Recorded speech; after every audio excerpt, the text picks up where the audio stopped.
अरे काय मस्त रील आहे रे. का हो एवढे का हसता? अगं बस बस. अगं किती रील भारी आहे बघ. वटपौर्णिमेवरती बनवली आहे. एवढा भारी जोक्स आहे ना, तू पण असशील बघ बघ. वा छान मस्त. आपले हिंदू सण आले की त्या सणांवरती जोक्स रील बनवतात आणि आपण लाज नसल्यासारखे ते बघून हसतो. जी बायको तुम्हाला दीर्घ आयुष्य मिळावं म्हणून प्रार्थना करते त्या प्रार्थनेवर हसलात.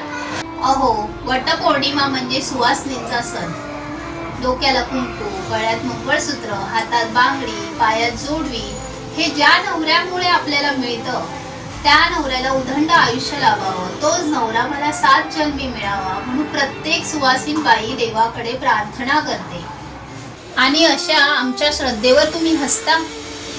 आपला महाराष्ट्र, आपला देश ह्याच परंपरेमुळे आणि आपल्या सणांमुळेच ओळखला जातो. आणि आपण या सणांवरती फालतू जोक्स आणि रील बनवले तर आपण पुढच्या पिढीला काय देणार आहोत? साक्षी, तू खरोखर बरोबर बोलतेस. आपल्या पुढच्या पिढीला ना चांगले संस्कार घडवायचे असतील ना, तर आपणच आपल्या सणांची ना काळजी घेतली पाहिजे. त्याच्यावरती जोक्स रील असं काय बनवलं नाही पाहिजे. मग कसं पुढची पिढी ते सर्व पाहून व्यवस्थित चालेल. आवडल्यास नक्की शेअर करा.